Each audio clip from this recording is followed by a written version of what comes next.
Hello আসসালামু আলাইকুম, welcome back to my channel Rumana Zahid vlogs. কাছে দূরে দেশ বিদেশে যে যেখান থেকে দেখছেন সবাইকে আমার আন্তরিক শুভেচ্ছা জানিয়ে শুরু করছি আমার আজকের ভিডিওটি।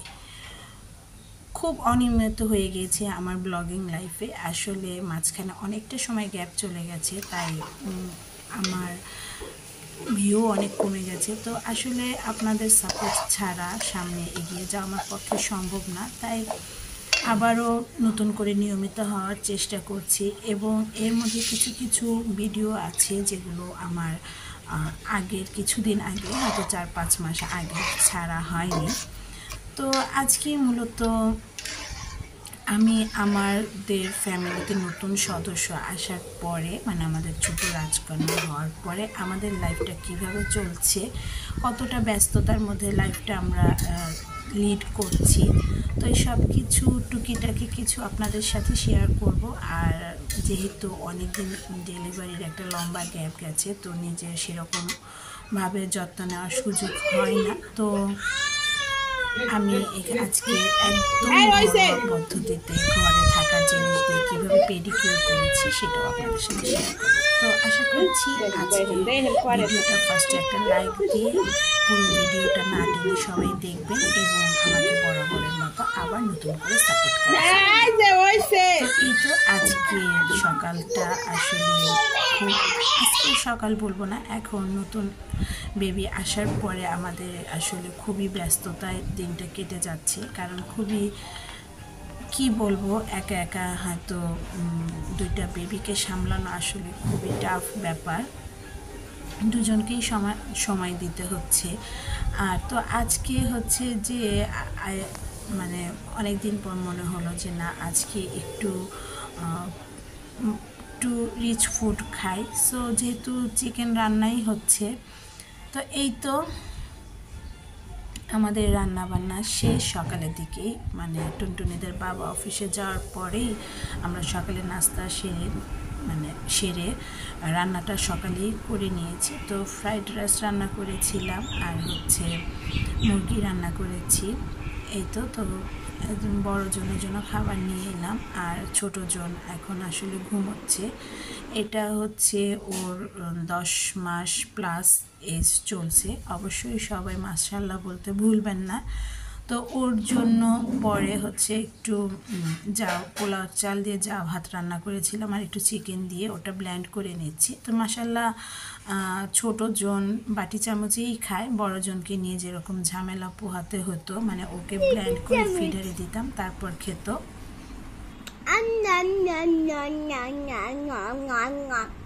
দেখো বন্ধুরা, আমি কি সুন্দর চামচ দিয়ে খাচ্ছি। আমার সুন্দরটা অনেক সুন্দর হয়েছে। আমার কণ্ঠে খাচ্ছি, আমার চামচটা বেশি সুন্দর। আপনার জন্য আমি 2টা রেখেছি চামচ। আমার জন্য একটা লাইক করো আর সাবস্ক্রাইব করো। বেশি শিখু। আমার তো চ্যানেল আছে একটা, আমি কখনো ভিডিও করি না। আমি ভিডিও করি না, আমি খালি নাম্বার। তো দু বোনের খুনসুটি বাদাবাদি নিয়ে এলোমেলো সংসার, খুবই ব্যস্ততার মাঝে আমাদের জীবনটা কেটে যাচ্ছে। আলহামদুলিল্লাহ, তারপরেও শুকরিয়া যে আমরা বেশ ভালো আছি। তবে আগে যেমন সুন্দর করে ঘর বাড়ি সুন্দর পরিপাটি গুছিয়ে রাখতে পেরেছিলাম, তো এখন আসলে সেটা হয় না। আর বড়জন দেখা যাচ্ছে খুব সব ব্যাপারেই মন খারাপ, ও মনে করছে হয়তো ওর ভালোবাসাটা কমে যাচ্ছে। তো দেখা যাচ্ছে যে ওর বাবা বড়জনকে সময় দিচ্ছে আর আমি ছোট জনকে সময় দিচ্ছি। তো এই তো দুপুরবেলা এদের দুজনকে ঘুমাইতে দিয়েছি। দেখেন দুজন কেমন দুষ্ট। আপনি তোমাকে ঘুমাইতে দিছে না? দিছে? আবার চোখ পিট পিট করে, আবার পাশারাও।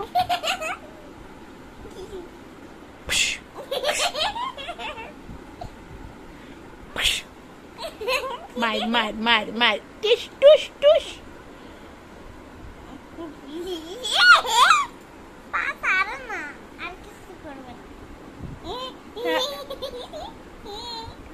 জাফনা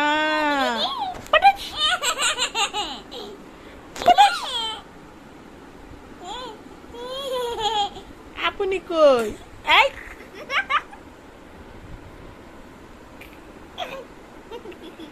আপনি কই আপনি আয় আমার কোলে আয় আম্মু আয় দেখ কি করে আসো আসো আসো হ্যাঁ আপনি নিয়ে নিছি আয়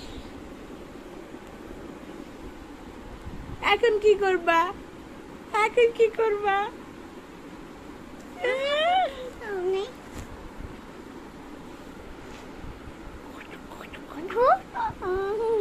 ভাই আমার ছাড়া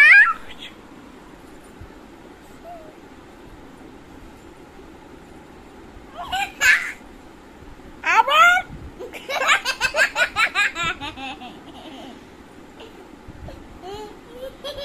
আবার এই মাইদিমু পানামা পানামা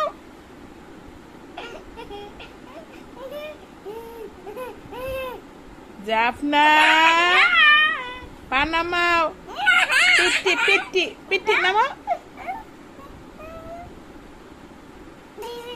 পচা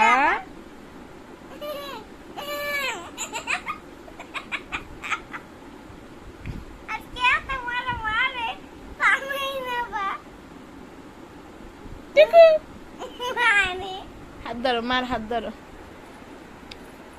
ওঠো দেখি উঠতে পারো বাঁকা হয়ে শুয়ে আছে বাঁকা হয়ে শুয়ে আছে ওঠো ওঠো ওঠো ওঠো আল্লাহ আল্লাহ আল্লাহ আল্লাহ রসুল আল্লাহ পা দিলে মজা লাগে ব্যথা পাবা তো এটা মাত্র কতদিন বলবো 4.5 মাস আগে। তখন তারপরেও আমার বড় টুনটুনিটা মাশাল্লাহ একটু স্বাস্থ্য ভালো ছিল, খাওয়া দাওয়া করতো, কিন্তু কেমন যেন ও দিন দিন খাওয়া দাওয়ার প্রতি অরুচি চলে আসছে, একদম কেমন শুকিয়ে যাচ্ছে।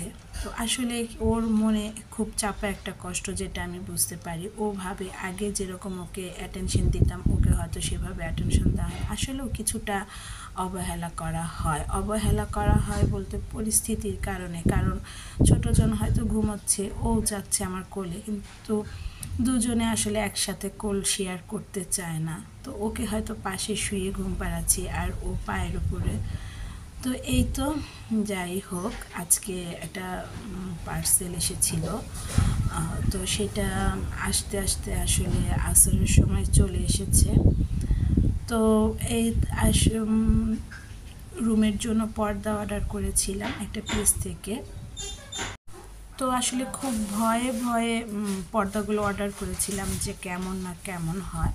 তো না, আসার পরে একেবারেই যে খারাপ সেরকম না। তো যাই হোক, আমি টোটাল 10 পিস পর্দা অর্ডার করেছিলাম। একটা হচ্ছে ড্রয়িং রুমের জন্য, আর হচ্ছে টুনটুনির রুমের জন্য। তো এই তো হচ্ছে পর্দাগুলো। তো আসলে সারা দিনে যতই ঘর বাড়ি গুছানো হোক, তারপরে এরকম পরিপাটি থাকে না। তো আমরা সারাদিন হচ্ছে টুনটুনির রুমে থাকি, তারপরে রাত্রিবেলা আমাদের বেডরুমে চলে যাই। তো এই যখন রাত্রে চলে যাই, তখন এই রুমটা আসলে সুন্দর করে গুছিয়ে রেখে যাই, নইলে আসলে ঘর এত এলোমেলো হয়ে থাকে যা বলার মতো না। মাঝে মাঝে খুব খারাপ লাগে, আমার মনে হয় যে না, আসলে যেহেতু 2জন বেবি, তো এরকম একটু সিচুয়েশনে পড়তেই হবে। অনেকে দেখা যায় এসে অনেক সময় হয়তো একটু বাজে মন্তব্য করে যে ঘর বাড়িগুলো কেমন এলোমেলো করে রেখেছে, মহিলা সারাদিন কি করে। মানে কেউ হয়তো মুখের উপরেও বলে দেয়, আবার কেউ হয়তো দেখা যায় যে মানে তাদের চেহারা ভাবভঙ্গি দেখে বোঝা যায়। কিন্তু আসলে একটা বাচ্চা একা পালা যতটা না সহজ, মানে 2জন বেবিকে একসাথে দেখাশোনা করা, এটা আসলে খুবই কঠিন একটা ব্যাপার। তো যাই হোক, আলহামদুলিল্লাহ তারপরেও ভালো আছি। এই তো তো আমার ছোট খালা শাশুড়ি এসেছিল আর আমার ননদ। তো আমার ননদটা, ওর সাথে আমার খুব ভালো একটা আন্ডারস্ট্যান্ডিং ধরতে পারেন, একদম বন্ধুর মতো। আর খুব লক্ষ্মী কিউট একটা মেয়ে। আসলে ও মানে কি বলবো, খুবই আন্তরিক, মানে মনেই হয় না, কেউ বলবেই না যে ও আমার ননদ। মানুষ ভাববে যে হয়তো আমার ছোটো বোন। তা আসলে আমি পরিবারের সবার ছোট। তো আমার ছোটো বোনের একটা অভাব যেটা সেটা ও আমাকে কখনো বুঝতে দেয় না। আসলে ভাবে আসো তোমার মাথায় তেল দিয়ে দিই, ভাবি আসো তোমার চুল আশ্রয় দিই। ওই নিজে বলতেছিল যে ভাবি অনেক দিন হলো তোমার পাগুলো কেমন হয়ে গেছে, আসো তোমার পায়ে পেডিকিউর করে দিই। আমার কাছে আবার একটু কেমন লাগে যে ও ছোট মানুষ, ওই করবে। তো যাই হোক, ও খুব এক পর্যায়ে মানে সব কিছু আয়োজন করে নিয়ে এসেছে। তো বসে বসে আরাম পেতে কার না ভালো লাগে। তো ও একটু যেহেতু দেখছিল যে আমি ভিডিও করছিলাম, তো আবার একটু হালকা সুন্দর করে ডেকোরেশন করে নিল। তো কুসুম গরম পানির মধ্যে লেবু স্লাইস করে কেটে নিয়েছি একটু ভালো দেখানোর জন্য। আর যে কোনো একটা শ্যাম্পু আমরা ও দিয়ে একটু ফেনা করে নিয়েছি। আর এখানে হচ্ছে ও চালের গুঁড়ো আর মধু আলাদা একটা বাটিতে নিয়েছে, শসা, আলু আর মসুরের ডাল এটা হচ্ছে ও ব্লেন্ড করে আলাদা নিয়েছে। আর অ্যালোভেরাটা দেয়নি, আপনার ইচ্ছা করলে অ্যালোভেরাটা দিয়ে নিতে পারেন, কারণ আমার অ্যালোভেরাতে অ্যালার্জি, যেহেতু অনেকক্ষণ দিয়ে রাখতে হবে। আর কুসুম গরম পানির মধ্যে একটু গোলাপ জলও দিয়ে দিচ্ছে। তো আর হচ্ছিল নিয়েছিল ও খাবার সোডা আর পেস্ট আর হচ্ছে লেবুর রস, এই দিয়ে একটা পেস্টের মতো করে নিয়েছিল। তো এই তো ও আগে আমি প্রায় 5 মিনিটের মতো কুসুম গরম পানিতে পাটা ভিজিয়ে রেখেছিলাম। তো ভিজানোর পরে ও হচ্ছে আমার পা গোড়ালি এগুলো পরিষ্কার করে দিচ্ছে। এখানে অনেকে গোড়ালি পরিষ্কার করার ব্রাশ আছে, ব্রাশ দিয়েও করা যায়, কিন্তু আমার যেহেতু সেটা নেই, আমি সবসময় একটা কালো টাইপের ইট, যেগুলা মানে গ্রামে অনেক সময় পাওয়া যায়, রাস্তাঘাটেই পাওয়া যায়, তো আমি সেগুলো দিয়েও আমার পায়ের গোড়ালি সুন্দর করে ঘষে একটু পরিষ্কার করে নিয়েছি। আর এইখানে যে পেস্টটা লাগাচ্ছে এটা হচ্ছে যে কোনো পেস্ট, তবে কোলগেট হলে ভালো হয়। তো কোলগেটের সঙ্গে লেবুর রস আর খাবার সোডা এটা দিয়ে ও হচ্ছে একটা পেস্ট করে নিয়েছিল, এবং এগুলো হচ্ছে এখন আমার নখে লাগিয়ে দিয়ে রাখছে। আর শসা আসলে খোসা সহই নিয়েছিল, শসা, আলুটাও খোসা সহ নিয়েছে। আর হচ্ছে মধু আর একটু কমলা লেবু দিয়েছিল মেবি। তো এটা দিয়ে হচ্ছে একটা পেস্ট করে নিয়েছিল, সেটা এখন আমার পায়ে দিয়ে রাখছে। তো এইটা হচ্ছে আমি প্রায় 10-15 মিনিটের মতো রাখবো। অন্যান্য সময় আপনারা যারা হয়তো মানে খুব কম সময়ের ব্যবধানে পেডিকিউর করে থাকেন, তো তারা 5-7 মিনিট রাখলেই হয়। যেহেতু আমি দীর্ঘ 9 মাস আমার পায়ের কোনো ট্রিটমেন্ট কিংবা পায়ের কোনো যত্ন করতে পারিনি, সো এর জন্য আমি 10-15 মিনিট রেখেছিলাম।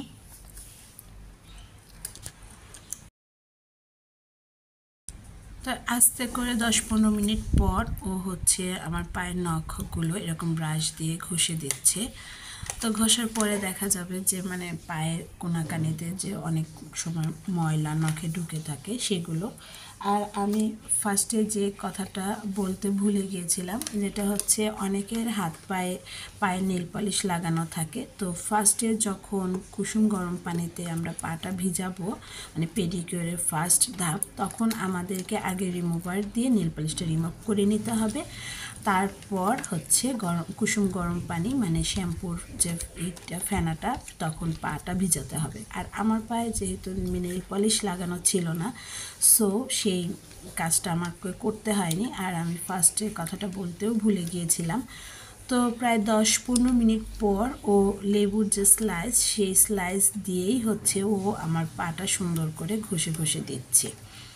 আর আমি এর ফাঁকে একটা কথা সব সময়ই বলে থাকি, আজও বলে নিচ্ছি, যারা এখনও আমার চ্যানেলটিকে সাবস্ক্রাইব করেননি তারা প্লিজ আমার চ্যানেলটি সাবস্ক্রাইব করে আমার পাশে থাকবে, কারণ আপনাদের ভালো লাগা, ভালোবাসা আর সাপোর্ট পেয়েই আমি আমার দিনগুলো এগিয়ে যেতে চাই।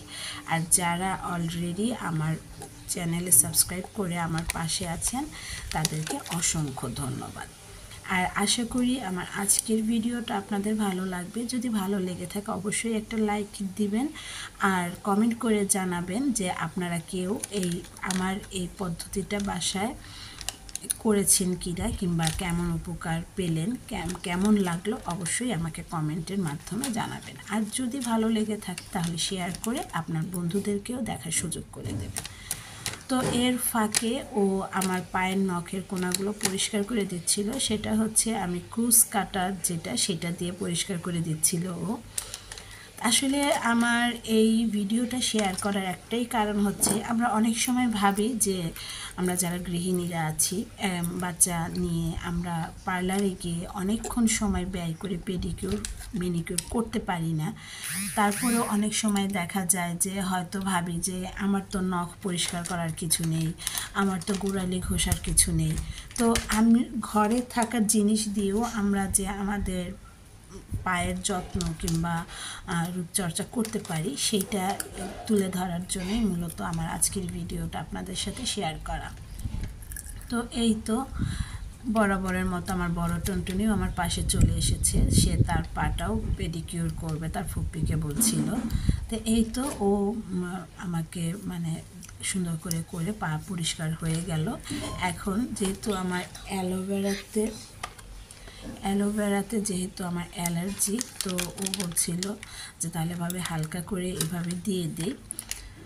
তো এই তো ও আমার পায়ে অ্যালোভেরা দিয়ে দিচ্ছিল, কিন্তু তারপরেও আমার মারাত্মক অ্যালার্জি থাকার কারণে আমার একটু চুলকাচ্ছিল। তো আপনাদের যাদের অ্যালার্জি আছে অ্যালোভেরাতে তারা অ্যালোভেরাটা অ্যাভয়েড করবেন, আর যাদের নেই তাদের বলবো অবশ্যই অ্যালোভেরাটা দেওয়ার চেষ্টা করবেন, কারণ এতে পাটা অনেক সফট হয়। এখন দেখেন আমার পাটা দেখতে কতটা সফট লাগছে। তো আজ এই পর্যন্তই, সবাই ভালো থাকবেন, আল্লাহ হাফিজ। আর সবাইকে ধন্যবাদ আমার ভিডিওটা দেখার জন্য।